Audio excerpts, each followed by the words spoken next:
तस्वीरें आपके सामने हैं। सुरंग का चीना सीर कर जिन्होंने इनको बाहर निकाला वो हैं रैट माइनर्स। सीधे चलेंगे मेरे साथ, मेरे सहयोगी इस वक्त शिवांग हैं रैट माइनर्स के साथ। शिवांग, बताइए उन्होंने क्या क्या किया, कैसे किया? जो जानकारी है वो ये है कि करीब करीब 12 घंटे नॉनस्टॉप काम किया, हाथ से खुदाई की। बताइए एक एक चीज। बिल्कुल बिल्कुल निशान, देखिए ये इन लोगों के चेहरे पे पहले तो जो मुस्कुराहट है वो देखिए, ये सक्सेसफुल होने की मुस्कुराहट है, विक्ट्री का साइन दिखा रहे हैं। सर मुझे ये बताइए, ये जो रेट माइनिंग प्रोसेस है, रेट माइनर्स इनको कहा जा रहा है, क्या प्रोसेस है, क्या इसकी कहानी है? सर एक्चुअली क्या होता है, जो आप बोल रहे हो रेट माइनर्स, इसमें प्रोसेस ये होता है कि दो लड़के अंदर जाते हैं, मिट्टी खोदते हैं और उसको बाहर मिट्टी खींचते हैं तसलों पे रख के, और फिर आगे जगह बना के वो पाइप पुश करते हैं। तो इसी तरीके से हम पूरी लाइन पुश कर देते हैं, और इसको आप रेट माइनर्स बोल लो, मैनुअल जैक पुशिंग बोल लो, हम तो मैनुअल जैक पुशिंग बोलते हैं। रेट माइनर्स में आपसे ठीक है, ये बताइए कि जब अंदर गए आप, सबसे पहले जब बिल्कुल आपने देखा कि वो लोग आपके सामने हैं, वो 41 लोग आपके सामने हैं, क्या मन का भाव था? आपने उनसे क्या कहा, उन्होंने आपसे क्या कहा? और जब आप ये काम कर रहे थे, मैं देख रहा हूँ पूरे चेहरे पे आपके धूल है, जब ये काम कर रहे थे उस वक्त मन में कोई डर था, खुशी थी, उत्साह था? सर डर तो था, लेकिन ऊपर से हमें जज्बात भी बहुत थे हमें कि हमें करना ही है। ऊपर से सर ने हमारी हौसला अफजाई अच्छी खासी की है, सब कुछ हमें अवेलेबल किया गया है। वहाँ पे कोई दिक्कत तो आई है काम करने में, लेकिन वैसी कोई दिक्कत नहीं, काम में ही दिक्कत आई है। 21 घंटे में 12 मीटर खुदाई की इन्होंने, ये खबर क्या बात सही है? क्या ये बात सही है कि इन लोगों ने करीब एक बार में 2.5 क्विंटल मिट्टी बाहर निकाली? ड्रिलिंग शुरू करी, तो क्या ये बात सही है कि केवल बीती रात में, कल शाम से काम शुरू हुआ और रात में आपने 50 मीटर तक ड्रिलिंग कर दी थी? जी जी जी जी 28 घंटे लग गए सर हमें, लगभग 28 घंटे लगे। 28 घंटे लगभग नहीं, कंटिन्यू 28 घंटे आपने काम किया। और 28 घंटे में कितना मीटर आपने खुदाई किया? हमने पूरा आखिरी तक पहुंचा दिया, करीब 50 18 मीटर हमने अपने हाथ से किया। 18 मीटर आपने हाथ से किया है। तो जब आप ये 18 मीटर की खुदाई कर रहे थे, क्या आपको अपनी जान की परवाह थी, अपनी जान की डर लग रहा था? अपनी जान की नहीं सर, उनकी जान की परवाह थी हमें सर। हाँ जी। इससे पहले भी कभी आपने इस तरह के ऑपरेशंस किए हैं क्या? पहले यही करा है, लेकिन ऐसे करा है सर, कम तो यही गया है, और इसमें कोई दिक्कत नहीं आती हमें। तो कहाँ इस तरह के और काम कहाँ करते हैं आप लोग? हम ये मैन वाली काम करते हैं, हमारा पाइपलाइन का ही काम है, हमारी कंपनी पाइपलाइन का ही काम करते हैं, हमारे कॉन्ट्रैक्टर भी। बस तो कहाँ से आए हुए हैं आप लोग? ये बुलंदशहर से हैं, दिल्ली से हैं, और कासगंज से मैं हूँ। अलग अलग शहरों से आप लोग आए हुए हैं। तो मुझे ये बताइए कि जो 41 श्रमिक उस तरफ मौजूद थे, वो जब आपसे पहली बार मिले, उनके चेहरे पे किस तरह के भाव थे? क्या वो संतुष्ट थे, खुश थे? बहुत ज्यादा खुश थे सर, बहुत खुश थे। हाँ जी सर। मैंने सुना आपको गले भी लगाया उन्होंने? हाँ जी सर, गले भी लगाया था। क्या बोले वो आपसे? सबसे पहले क्या आपकी जब मुलाकात हुई आपसे बोले क्या? वो सर पहले से सबसे पहले कौलिया भरा, उन्होंने बुलाया हमें, पानी भी पिलाया, तुम पियो पानी। अच्छा, उन्होंने आपको पानी पिलाया? जी जी जी, उनके पास जो स्टॉक था खाने पीने का, उन्होंने जैसे भी किया, उन्होंने हमें खिलाया पिलाया, और बस उनके यही थे कि बस सब निकलने में ज्यादा समय नहीं है, मैंने कहा अब लिख लोगे भी कि बस निकालो। उनमें से कोई भावुक भी हुआ, इमोशनल हुआ आपको देख के, या सब लोगों की सबसे पहली प्रायोरिटी यही थी कि वो किसी भी तरीके से बाहर निकल जाए? हाँ जी जी जी जी, यही थी, लेकिन भावुक ऐसा खास कोई नहीं था, लेकिन इमोशनल तो सर इमोशनल सब हो ही जाते हैं। ठीक है, शिवांग इनसे बात करके पूछिए, शिवांग इनसे पूछिए कि कैसी हालत थी मजदूरों की, कैसा स्वास्थ्य था? यह भी कहा गया कि जैसे ये पहुंचे तो वहां पर उन लोगों ने जयकारा लगाया, इन्होंने कुछ के साथ सेल्फी भी ली। ये बताइए जरा अंदर क्या भाव था? चल ठीक है, करूंगा सेंड नंबर। ये बताइए, हम लोग जानना चाहते हैं आप लोगों से, क्योंकि आप लोग वो व्यक्ति हैं जो सबसे पहले अंदर गए, तो अंदर जयकारे भी लगे, अंदर कुछ नारे भी लगे, और उसके बाद ये हम जानना चाहते हैं कि उनकी सेहत कैसी थी? बिल्कुल सब स्ट्रांग है जी, मजे में है, कोई दिक्कत नहीं है। मैं अंदर गया, मुझे भी काजू खिलाए उन्होंने काजू खिलाया? जी जी। अच्छा, तो उन्होंने पूरा स्वागत किया आप लोगों का? जी जी। हाँ जी बिल्कुल। तो तबीयत उनकी ठीक थी? मानसिक स्थिति या शारीरिक स्थिति, कोई चोट वोट लगी हुई थी उनको? किसी के नहीं, किसी के खरांच नहीं थी, किसी के भी चोट नहीं? जहाँ टनल में वो गिरी थी ना, मलबा गिरा है, वहाँ से परली तरफ पक्का है बिल्कुल। अच्छा, और उससे 2 किलोमीटर वो आगे काम कर रहे थे उस समय पे। उसके 2 किलोमीटर आगे काम कर रहे थे? जी 200 मीटर के आगे? 2 किलोमीटर नहीं, यहाँ मलबा तो 200 मीटर के आगे गिरा ना, लेकिन वो वहाँ से भी 2 किलोमीटर आगे थे। अच्छा, तो उन्होंने बताया कि क्या कुछ किया उन्होंने? इतने दिन, 17 दिन क्या करते रहे? उन्होंने सब कुछ दिखाया भी था, बनाया भी था उन्होंने, कि यहाँ हमारा सोना था, यहाँ हम टहलते थे, वहाँ उनके लिए मोबाइल वगैरह दिए गए थे पिक्चर देखने के लिए, पूरा ग्रुप, उनके बैठने की भी जगह उन्होंने बना रखी थी अपनी। अच्छा, हाँ। शिवांग, इनसे ये पूछिए कि इन्होंने कैसे खुदाई की, जो 21 घंटे 24 घंटे नॉनस्टॉप खुदाई की, 12 मीटर नॉनस्टॉप खुदाई की, ये कैसे की, क्या चुनौतियां थी? ये हम आपसे जानना चाहते हैं कि जो आपने मैनुअल ड्रिलिंग करी है, इसमें आपको किस तरह की चुनौतियों का सामना करना पड़ा, प्लस आप ये करते कैसे हैं, इसका प्रोसेस क्या होता है? 28 घंटे आपने बताया कि आपको लगे 12-13 मीटर खोदने में, किस तरीके 18 मीटर, किस तरीके से आपने इस पूरे प्रोसेस को अंजाम दिया है? सर हमें कोई मशीनें होती हैं आपके पास या आप हाथ से ड्रिलिंग करते हैं, किस हमें तरीके से? दो मशीनें होती हैं हम पे। एक तो ये गलेंडर होता है, कभी छोटा ज़रूरत पड़ती है जब, और बड़े औजार चलते नहीं हैं, बड़े भी हों तो लेकिन बड़े चल नहीं पाएंगे इसमें। एक हिल्टी होती है जिसे ड्रिल मशीन बोला जाता है, छोटी वाली, और एक गैस कटर होता है लोहा काटने के लिए। बस यही 2 औजार होते हैं, बाकी तो हमारे ये गैंती फावले हैं। तो जब आप ये ड्रिलिंग कर रहे थे तो क्या कोई लोहे के सरिये, कोई गडर बीच में आया था क्या? पाइप भी हैं, सरिये भी आए थे, 32 mm के सरिये थे सारे। 32 mm के सरिये बीच में आ गए थे जी। तो उनको गैस कटर से जलाने का काम किया? गैस कटर से काटे सारे। गैस कटर से काटे? जी। मुझे ये बताइए कि एक बात हम सबके दिमाग में बार बार आ रही थी कि जो ये 45 मीटर की सुरंग बनाई ऑगर मशीन के द्वारा पुश करके, उसके भीतर से ही गए आप? जी। रेंग के गए? हाँ, रेंग के सर। तो बहुत मुश्किल हुआ होगा, घुटन, डर? सर डर और वो ऐसा तो होता है, लेकिन काम हमारा प्लस तो यही है। हाँ। लेकिन डर दहशत तो ये है कि मशीन फेल हो गई है, हम करेंगे, लेकिन हमारे जो सर हैं उन्होंने हमारे। लेकिन ये बताइए, क्या नाम है आपका? नासिर, ये मुझे बताइए कि जब 45 मीटर की टनल खत्म हुई, उसके बाद क्या मलबा बिल्कुल चेहरे पे था, बिल्कुल मुंह पे था? जी, मलबा बिल्कुल शुरू से एंड तक इतने ही गैप में चलता है हमसे मलबा। अच्छा। हाँ, एक से 1.5 आप लोग पाइप के बाहर नहीं निकल पाए, मतलब झुके आपने ड्रिलिंग करी है? हाँ जी। झुक कर ड्रिलिंग करी है? झुक के ही होती है उसमें सर, पाइप के बाहर जाएंगे मलबा गिरने के चांस होते हैं, ज्यादा से दब जाएंगे उसमें। तो कितनी देर में आप लोग बाहर आया करते थे, कितनी देर में आप लोग ब्रेक लिया करते थे? शिवांग, इनको अपने साथ रखिए, इनको जाने मत दीजिए। मेरे साथ एक मजदूर जो अंदर फंसा हुआ था, अखिलेश नाम है उसका, वो मेरे साथ इस वक्त जुड़ चुके हैं। अखिलेश, क्या आप मुझे सुन सकते हैं? उनका फोन कट गया। शिवांग, मैं आपके पास वापस आ रहा हूं। शिवांग, सवाल यह है, इनको काजू खिलाए गए मजदूरों की तरफ से, पानी पिलाया गया, वो मजदूरों ने इतने दिन कैसे काटे वहां पर, इनका क्या है आंखों देखी? बिल्कुल, यही हम इनसे पूछ रहे थे। हम आपसे ये जानना चाह रहे हैं कि उन्होंने कुछ बताया कि 17 दिन काटे कैसे, दिन भर 24 घंटे करते क्या थे वो लोग, कितना सोते थे, क्या वॉक करते थे, मैंने सुना योगा वगैरह भी किया करा? हाँ, सब कुछ। क्या बता रहे थे वो लोग? उन्हें बैट बॉल भी दिया गया था क्रिकेट खेलने के लिए उसमें, अंदर टनल के अंदर? हाँ जी। अच्छा। रनअप अच्छा खासा था, 2-2.5 किलोमीटर उन्हें चलने फिरने के लिए जगह भी थी, सब कुछ था अवेलेबल उनके पास में, कोई चीज़ की उन्हें कमी नहीं थी। बाकी खाना वाना तो आपने खुद लाइव देखा हुआ, पहुंच रहा है उनके पास में। बाकी खेलने कूदने के जो भी गेम होते हैं वो अंदर उन्होंने बना रखे अपने देसी जुगाड़ से। उन्होंने आपको बताया कि क्या करते थे, किस तरीके से मन लगाते थे, उनके मन के भीतर कोई डर होता था या नहीं होता था, या वो सकारात्मक थे, पॉजिटिव? मैं आपको रोकूंगा, इनको रखिए अपने साथ। शिवांग, अखिलेश, आप मेरे को सुन सकते हैं क्या? अखिलेश, आप मुझे सुन सकते हैं? हेलो अखिलेश, क्या आप मुझे सुन सकते हैं? मैं टीवी 9 से बोल रहा हूं। जी मैम, जी सर, आपको सुन रहा हूँ सर। ये बताइए, आप कैसे हैं? सबसे पहले आपका स्वास्थ्य कैसा है?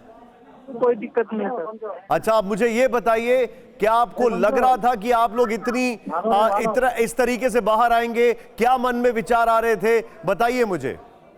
जी सर, विचार का बात जो भी है सर, प्राकृतिक आपदा है सर, इसमें किसी का कोई दोष नहीं होता सर, चाहे बाढ़ हो चाहे जो भी हो, किसी का कोई दोष नहीं होता। लेकिन सर ऊपर वालों का रहम कृपा और बाकी हमारे कंपनी वगैरह जो भी है यहाँ NDRF SDRF जितने टीम लगे हुए थे सर, हम लोग को उम्मीद बना हुआ था सर अंदर में। अच्छा, ये बताइए, आप लोगों को कब ऐसा लगा कि जी सर, कंपनी वाले से लेकर के सर हम लोग दिन रात सब लगे हुए थे बाहर में सर, इसलिए हम लोग उम्मीद नहीं छोड़े थे सर। ठीक है, मुझे ये बताइए कि आप लोगों को कब ऐसा लगा कि बस अब तो बाहर निकलने ही वाले हैं, कब वो क्षण आया था? जी सर, अभी सर 2-3 दिन पहले सर लगा था, तो थोड़ा बीच में सर काम में रुकावट होने के कारण लाइटिंग वगैरह है ना सर, वो कटिंग करने में थोड़ा टाइम लगा ना सर, तो उसमें थोड़ा लेट हो गया 1-2 दिन सर ना।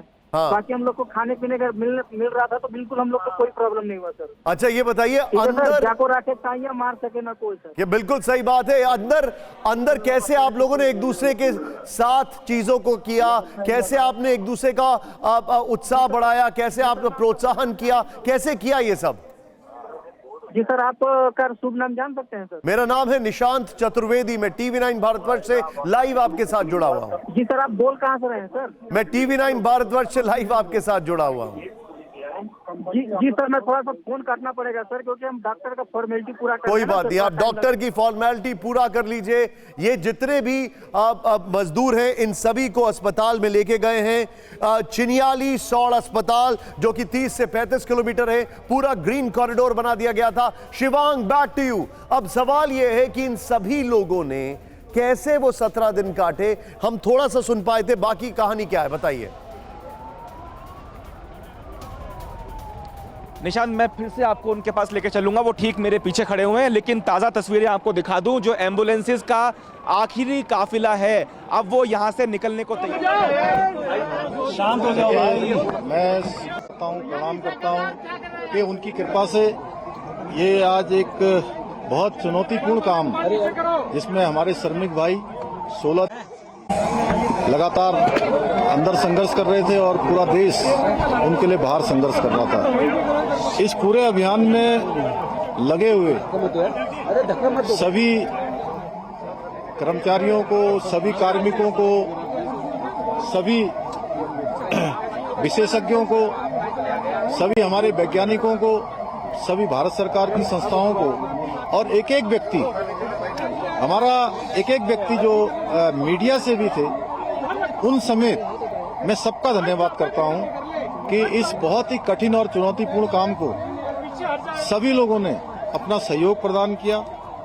और बहुत चुनौतीपूर्ण काम होते हुए भी प्रातःकाल और शाम दोनों टाइम हमारे प्रधानमंत्री आदरणीय मोदी जी लगातार इस रेस्क्यू अभियान की हमसे, सभी लोगों से लगातार जानकारी करते थे, लगातार अपना जो सहयोग देना था, जो उनका एक संबल था और उनका जो एक सहयोग और हम लोगों को जो भरोसा था, और जो उन्होंने, मैं कहूं व्यक्तिगत रूप से उन्होंने मुझे एक काम भी दिया हुआ था, ये ड्यूटी दी थी कि किसी भी तरीके से इन सबको, सबका समन्वय करते हुए बाहर निकालना है। तो उनका अगर संबल न होता, उनका इतना जिस प्रकार से आज भारत सरकार की सारी हमारी एजेंसियां इस काम में लगी, तो निश्चित रूप से जो कठिन काम भी हमारे लिए आसान हो गया। मैं उनका भी धन्यवाद करता हूं कि, और अभी भी उन्होंने, जैसे ही हमारे सभी श्रमिक भाई बाहर आए, उनका अभी दूरभाष पर फोन आया था और उन्होंने कहा कि सभी को मेडिकल उनका चेकअप ठीक से करना है, उनके परिजनों की सबकी कुशल क्षेम जानी, उनकी चिंता करनी है, उनके घरों तक ले जाने की उनकी व्यवस्था करनी है। सभी प्रकार से उन्होंने संपूर्ण चिंता करने का काम किया है। हमारे और भी सभी लोग इस काम में लगे हुए थे और विशेषकर से उत्तराखंड के हमारे सभी देवी देवताओं का भी मैं उनको भी नमन करता हूं कि उन्होंने बहुत काम किया। हमारे राष्ट्रीय जो सड़क परिवहन मंत्रालय है, उसमें आदरणीय गडकरी जी भी बीच में आए, उन्होंने भी यहाँ पर हर तरीके से इसको देखा। और हमारे जनरल बीके सिंह जी, इनका मैं विशेष रूप से सबकी तरफ से और उत्तराखंड वासियों की तरफ से इनका मैं धन्यवाद इसलिए करता हूं कि एक कैंप बनाकर लगातार यहाँ पर रहे और एक दिन भी इन्होंने यहाँ से कभी ये नहीं सोचा कि मैं यहाँ से कहीं बाहर जाऊं, और इस कठिन काम को, लोगों को लगातार संबल प्रदान करने का काम, उनको प्रोत्साहन करने का काम, और पूरा हमारा जहाँ सभी एजेंसियां लगी हुई थी, वहीं पीएमओ के भी सभी अधिकारी अपने अपने तरीके से इस पूरे अभियान को अपना सहयोग प्रदान कर रहे थे, योगदान प्रदान कर रहे थे। आगे आने वाले समय में हम ये जो जितने भी हमारे इस प्रकार के टनल उत्तराखंड के अंदर चल रहे हैं, उन सभी की समीक्षा भी करेंगे। और वैसे तो भारत सरकार ने इसमें सेफ्टी ऑडिट कर दिया है, जिससे आगे निकट भविष्य में हमको इस प्रकार की किसी परेशानियों का सामना न करना पड़े। मैं सभी श्रमिक भाइयों को उनके उज्जवल भविष्य के लिए, उज्जवल जीवन के लिए मैं उनको सबको शुभकामनाएं देता हूं, उनके परिजनों को भी, उनको भी शुभकामनाएं देता हूं। और लगातार इतना कठिन चुनौतीपूर्ण काम, जिसमें आपने देखा कि ऑगर मशीन मंगाई गई और पहले इंदौर से मंगाई गई, हैदराबाद से मंगाई गई, और जिस प्रकार से मशीन बार बार अंदर टूट जा रही थी, जिस प्रकार से फंस जा रही थी, वहां पर गडर आ जा रहे थे, तमाम हार्ड रॉक आ जा रही थी, उसके कारण से वो बार बार रुक रही थी। लेकिन जो हमारे दिल्ली जल बोर्ड के और गोरखपुर से जो नीचे जाकर मैनुअल माइनिंग करने वाले थे, उन सभी का भी मैं अपनी ओर से धन्यवाद भी करता हूं, उनका मैं अभिनंदन करना चाहता हूं। मैं सभी से एक एक से अभी मिला हूं और उन मजदूर भाइयों से भी मिला हूं जो बाहर निकल कर आए हैं। सभी लोगों ने कहा कि हमको हर संभव कभी भी अंदर किसी प्रकार की परेशानी नहीं हुई। निश्चित रूप से ये हम लोगों के लिए एक बहुत सुकून वाली बात है कि इतना बड़ा एक आपदा आने के बाद भी सारे लोग जो है सकुशल बाहर निकल पाए।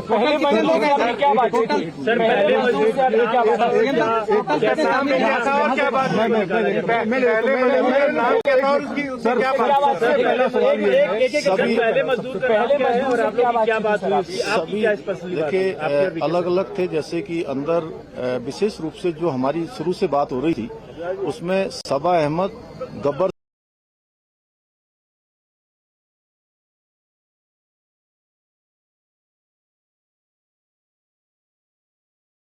थी।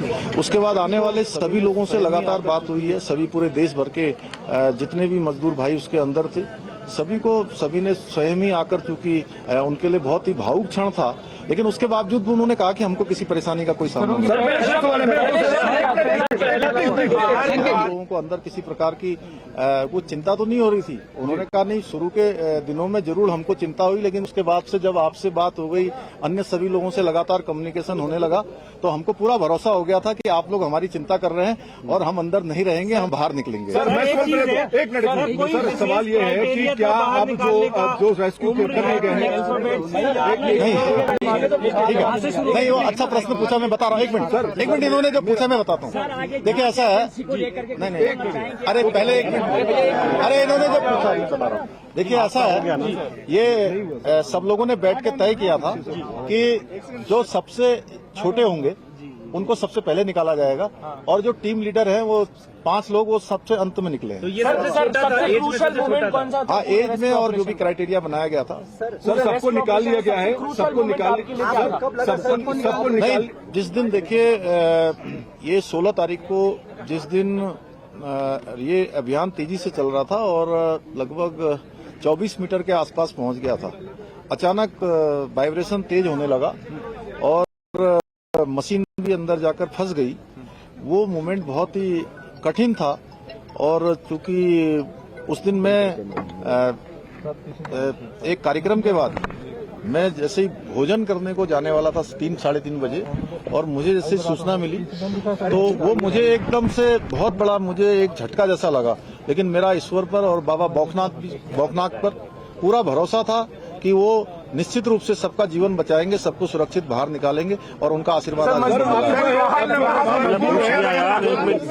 पूछने दो। तमाम मजबूर हैं सर, आगे की प्रक्रिया क्या होगी? देखिए अभी उनको अस्पताल भेजा जाएगा, 24 घंटे के ऑब्जर्वेशन में रखा जाएगा और उनको घर भेजा जाएगा। देखिए ऐसा है कि अभी वो सारे के सारे एक लंबी, चूंकि हवा पानी और एक अलग वातावरण से बाहर आए हैं, तो अभी जो डॉक्टरों की सलाह होगी उसके आधार पर ही हम लोग काम करेंगे। उसके आधार पर उसके बाद उनको घर भेजना होगा या जो भी करना होगा, पहले मेडिकल सुपरविजन में उनको रखा जाएगा, उनकी मॉनिटरिंग की जाएगी, उसके बाद आगे की कार्रवाई। कोई क्रिटिकल तो नहीं है सर? नहीं, कोई क्रिटिकल नहीं, सारे सामान। एक मिनट इनको पूछने दो, उसके बाद आपके पास आ रहे हैं। सर वर्कफोर्स कितना था, कितने लोगों को लगाया हुआ था, खासतौर पर अगर ऑपरेशंस की बात करें? कितना बड़ा magnitude in terms of number? देखिए अब ये नंबर तो मैं आपको देख के बता दूंगा, लेकिन इसमें जिन जिन लोगों की भी आवश्यकता पड़ी और देश के अंदर और विदेशों में भी जो टेक्नोलॉजी और जो विशेषज्ञ इसके थे, हमने सभी से कंसल्ट किया था, और जो सबसे अच्छा रेस्क्यू हो सकता था उस तरफ हम लोग बढ़े। हालांकि कठिनाई आई। एक मिनट बात कंप्लीट कर लेंगे। जी सर बोलिए। जी सर, तो वो अभी एस्टिमेट लगाना मुश्किल है, वो आपको बता देंगे अलग से। और जितने भी लोग लगे यहाँ पे कौन थे? आपका हो गया। आप भी बाबा बागनाथ के मंदिर में गए, वीके सिंह भी बाबा बागनाथ के मंदिर में गए। गांव वालों का कहना है कि जब तक मंदिर नहीं बनेगा हम आगे काम नहीं होने देंगे। क्या सरकार वो पहले ही हम लोगों ने तय कर लिया है कि मंदिर वहाँ पर बनेगा, बाबा बागनाथ की कृपा से। गाँव वालों से पूछने से पहले ही वो डिसाइड हो गया। डिसाइड हो गया ऑलरेडी। सो मोटो हम लोगों ने एक मिनट बाबा, एक मिनट इस पूरी कड़ी में रैट माइनर्स की भूमिका कितनी अहम थी?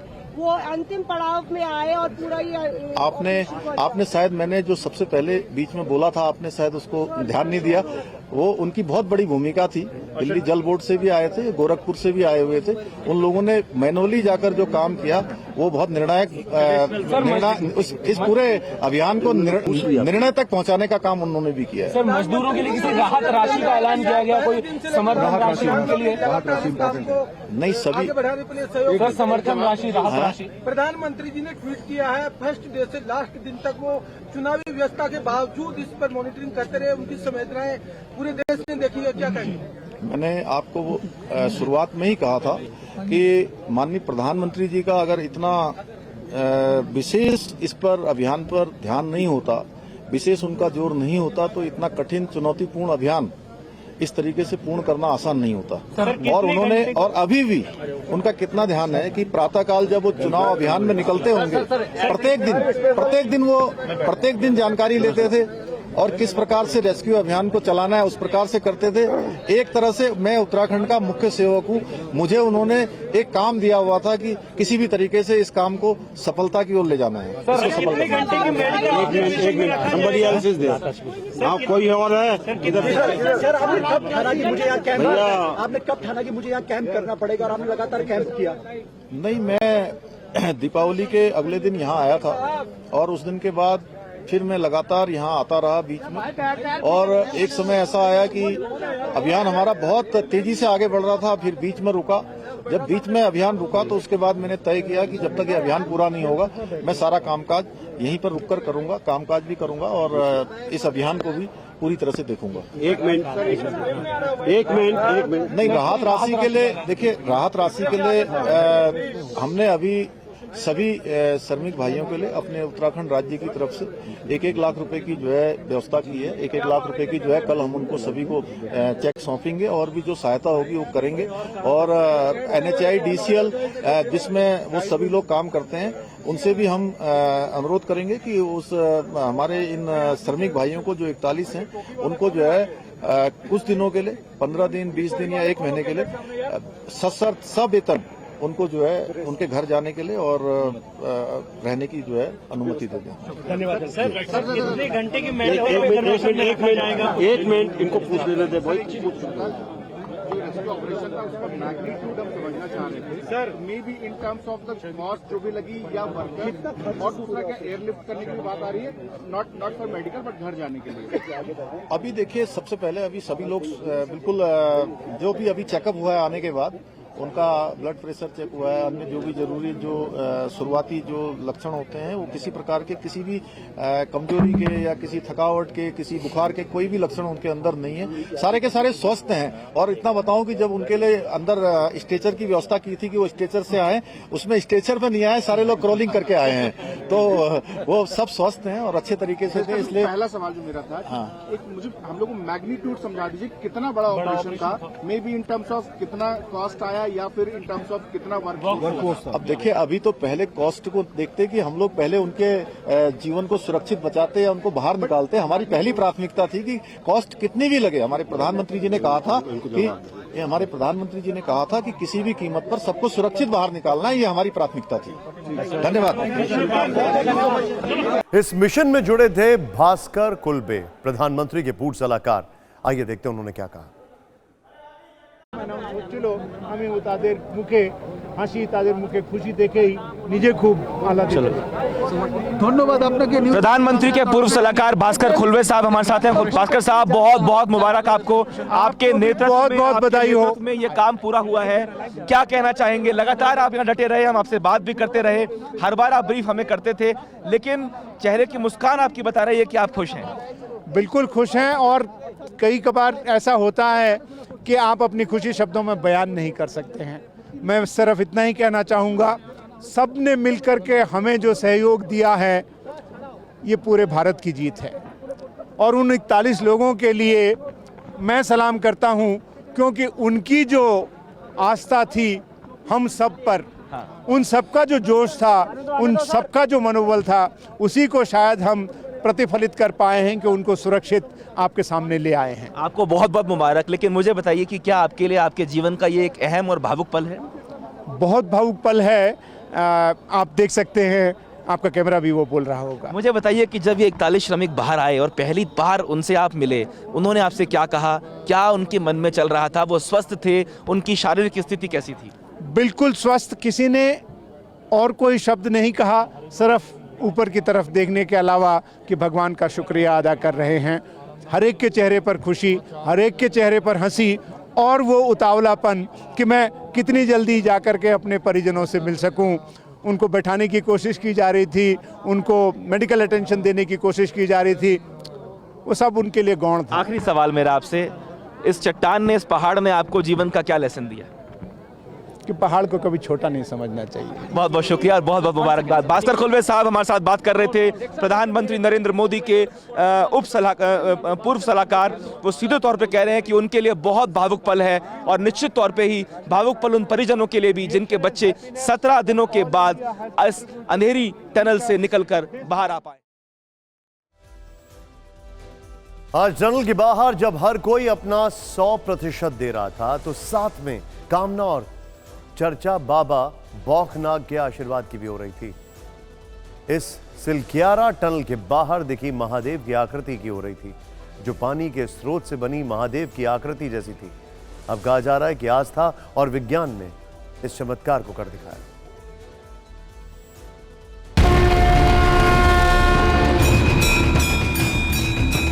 की जो आकृति दिखाई दे वास्तव में है, स्थानीय लोग इस चीज को मानते हैं और सही भी है।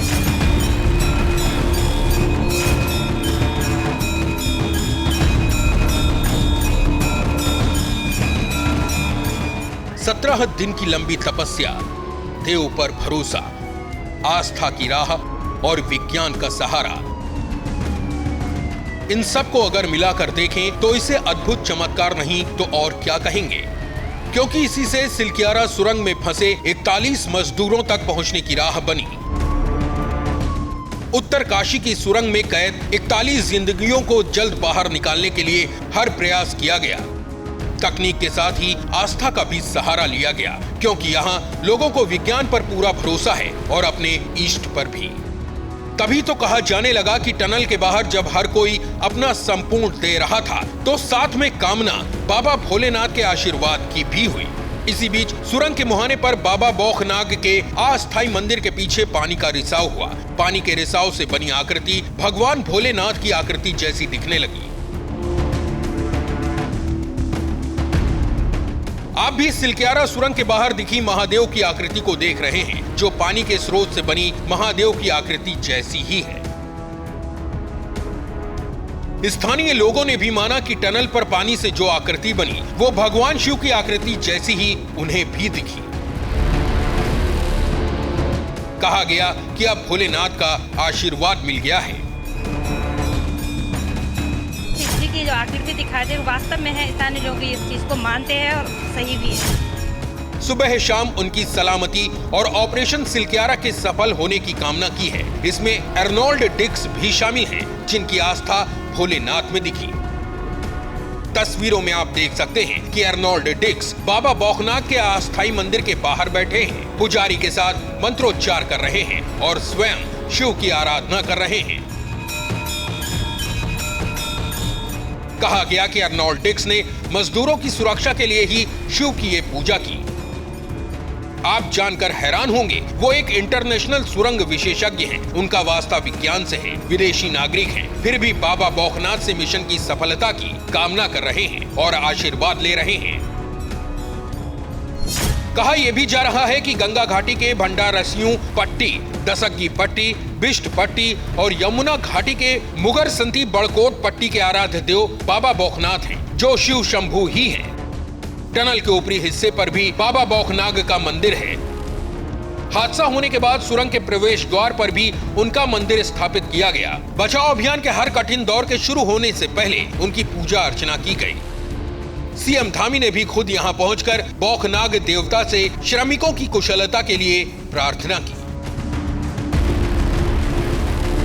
और अब से बस कुछ क्षण पहले मुख्यमंत्री जी ने इन्हीं बाबा बौखनाथ का मंदिर बनाने का ऐलान कर दिया। दावा किया जा रहा है कि मजदूरों की जिंदगी बचाने के इस चमत्कारी अभियान में रैट माइनर्स की बड़ी भूमिका है। क्योंकि जब फैसला हुआ कि मजदूरों को मैनुअल ड्रिलिंग से निकालेंगे तो मैनुअल ड्रिलिंग के लिए रैट माइनर्स बुलाए गए। रैट माइनर्स ने 800 mm के पाइप में घुसकर ड्रिलिंग की, बारी बारी से पाइप में घुसकर हाथों के सारे छोटे फावड़े से खुदाई की, पाइप के अंदर ऑक्सीजन पाइप और ब्लोअर लेकर गए। जरा सोचिए, 24 घंटे में 10 मीटर की खुदाई हाथ से की गई।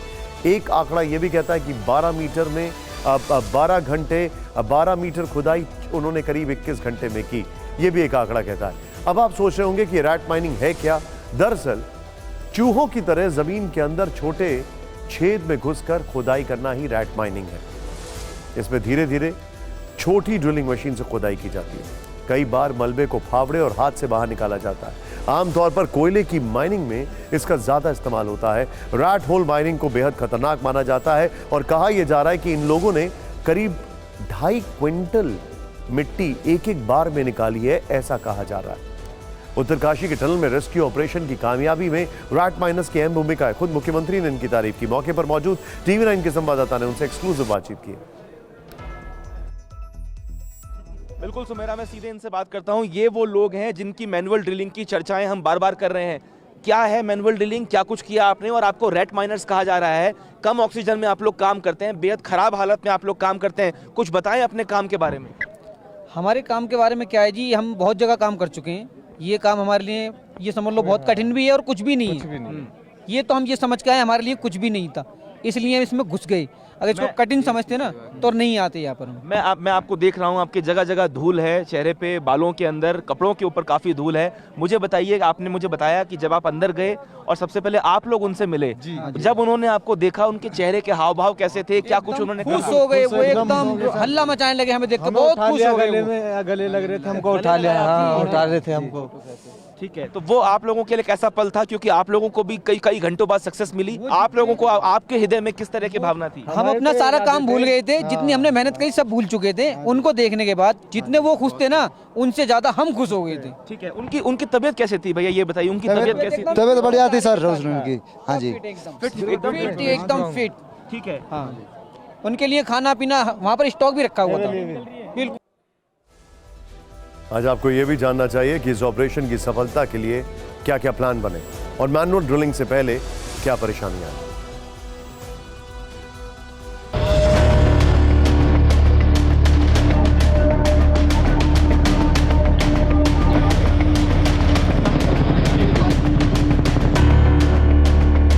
टनल में मजदूरों की लोकेशन से महज 12 मीटर पहले ड्रिलिंग मशीन खराब हो गई। हुआ यूं कि 24 नवंबर को ड्रिलिंग मशीन की ब्लेड्स टूट गई। तब रेस्क्यू टीम ने हाथों से खुदाई का काम शुरू किया। छोटे फावड़े से टनल में जमा मिट्टी को निकाला गया। लगातार मैनुअल ड्रिल करके मलबा इकट्ठा किया गया। ट्रॉली के जरिए एक बार में करीब 2.5 क्विंटल मलबा बाहर निकाला गया।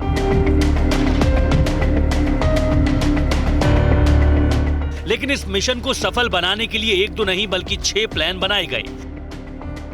सबसे पहले ऑगर मशीन से टनल की हॉरिजॉन्टल ड्रिलिंग की गई, फिर हाइड्रोलिक जैक के जरिए खुदाई का काम शुरू किया गया। इसके बाद पहाड़ की चोटी से वर्टिकल ड्रिलिंग की गई, लेकिन ऑगर मशीन खराब होने पर रैट माइनिंग की गई। यही नहीं, सुरंग के दूसरे हिस्से से भी हॉरिजॉन्टल ड्रिलिंग शुरू की गई। मजदूरों तक खाना, पानी, ऑक्सीजन पहुंचाने के लिए 3 पाइपलाइन बिछाई गई।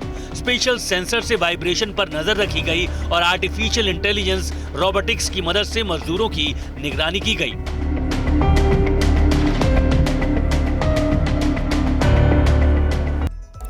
सिलग्यारा बड़कोट टनल के पूरे प्रोजेक्ट को समझिए।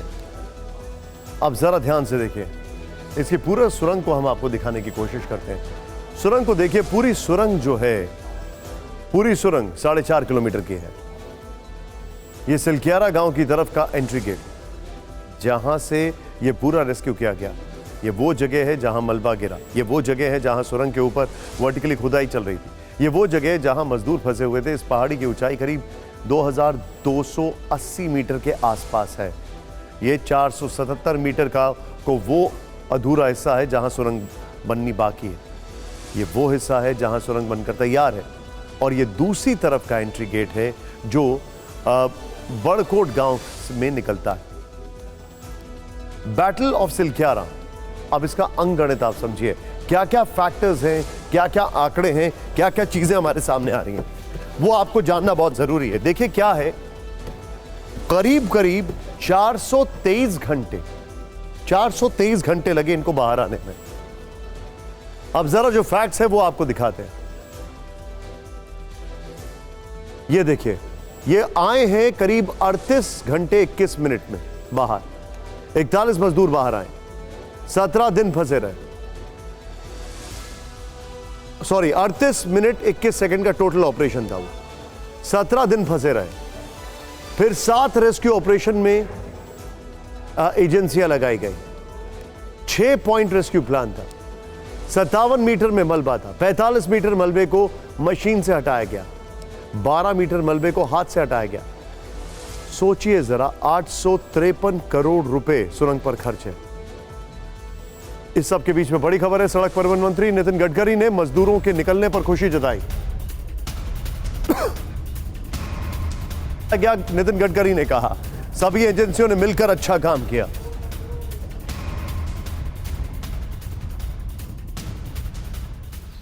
ये बहुत गहरा संकट था, पहली बार इस प्रकार का अनुभव आया। इन लोगों की जान बची, उन लोगों को मैं बहुत बहुत शुभकामनाएं, शुभेच्छाएं देता हूं। और इसमें जान बचाने में जिन जिन भारत सरकार की एजेंसियों ने और राज्य सरकार की एजेंसियों ने और सभी हमारे इंजीनियर्स ने रात दिन अपने जोखिम लेकर जो काम किया है, उन सबको भी बहुत बहुत धन्यवाद देता हूं, उनके आभार व्यक्त करता हूं। ये घटना ने भी हमको सीखने के लिए बहुत कुछ मिला है। अब हम लोग इसके बारे में टनल का सेफ्टी ऑडिट भी करने वाले हैं और टेक्नोलॉजी के साथ कैसे हम लोग ज्यादा से अच्छी टेक्नोलॉजी का उपयोग कर सके, ये भी कोशिश करेंगे। हिमालय का स्टाटा बहुत ही फ्राजिल है और इसीलिए स्वाभाविक रूप से वहां काम करना भी बहुत कठिन है, पर इसके ऊपर हमको उपाय ढूंढना होगा। हम निश्चित रूप से उपाय ढूंढेंगे, इसी विश्वास। इसमें बहुत कुछ सीखने के लिए है और वो सीखना बहुत जरूरी है कि आइंदा ऐसी घटना ना घटे। लेकिन 4 तस्वीरें जो हमारे सामने आ रही है वो ये देखिए, सुरंग से बाहर आए श्रमिक, 17 दिन बाद नया जीवन। सीएम ने इनका खुद स्वागत किया, बल्कि जो आपको दिखाई दे रहे हैं उसमें रैट माइनर्स भी हैं। सिलक्यारी में जश्न।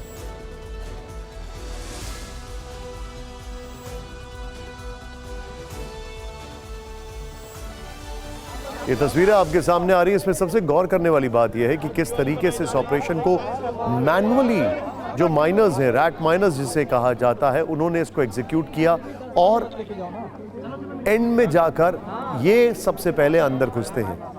यानी सारी टेक्नोलॉजी, सब कुछ, एक सबका समावेश। एक तरफ टेक्नोलॉजी थी, दूसरी तरफ वो लोग थे, तीसरी तरफ वो किस तरीके से डिटर्मिनेशन थी कि इन लोगों को बाहर निकालना होगा।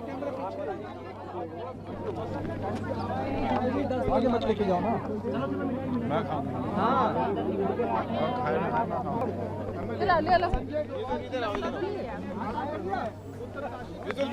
नहीं, आपस में खिलाइए ना, आपस में खिलाओ। दिवाली मनाई जा रही है।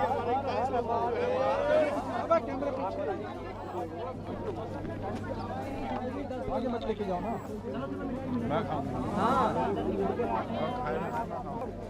ये जो तस्वीरें आपके सामने आ रही हैं, इन तस्वीरों को देखने के बाद आप क्या कह सकते हैं? तस्वीरों को देखने के बाद आप इतना कहेंगे कि जब ये पूरा फैसला लिया गया तो नॉन स्टॉप इसकी मॉनिटरिंग की गई, लेकिन कई दिक्कतें आई थी। शिवांग, आप सारे मजदूरों का स्वास्थ्य कैसा है? अभी क्या जानकारी आ रही है? सब लोग एकदम ठीक हैं, स्वस्थ हैं?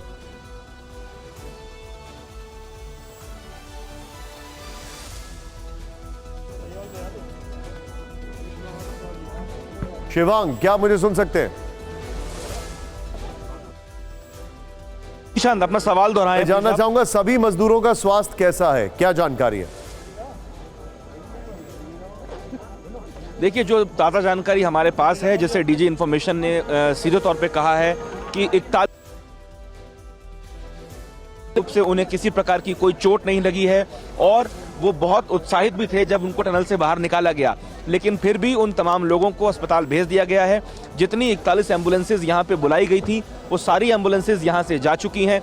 मुख्यमंत्री यहाँ से जा चुके हैं, वीके सिंह भी यहाँ से रवाना हो चुके हैं और जितने आला अधिकारी थे वो सब एम्बुलेंसेज के पीछे पीछे अस्पताल की ओर गए हैं। मेरे हाथ में ये निशांत आप लड्डू देख रहे हैं जो यहाँ पे प्रसाद के तौर पे और मिठाई के तौर पे बांटा गया है तमाम मीडिया कर्मियों को भी और साथ साथ जितने आला अधिकारी यहाँ पे मौजूद थे। जब स्ट्रेचर से लाया गया, एम्बुलेंस में उनको बिठाया गया तो तमाम लोगों ने खुशी जाहिर की और जो जिन लोगों से हमने बात भी की, जो कंपनी के लोग यहाँ काम कर रहे थे, जो उन्होंने मैनुअल ड्रिलिंग का काम किया है, वो साफ तौर पे कह रहे थे कि जब वो अंदर गए तो उन्होंने वहाँ पे बहुत उत्साह दिखाया, उनको काजू खिलाए, उनको पानी पिलाया, साथ साथ उनका स्वागत भी किया गले लगा के और उनका शुक्रिया किया इस बात का कि उन लोगों ने उनकी जान बचाने का काम किया है। बहुत बहुत शुक्रिया शिवांग, एंड आपके लिए बहुत लंबा दिन था। Thank you very much.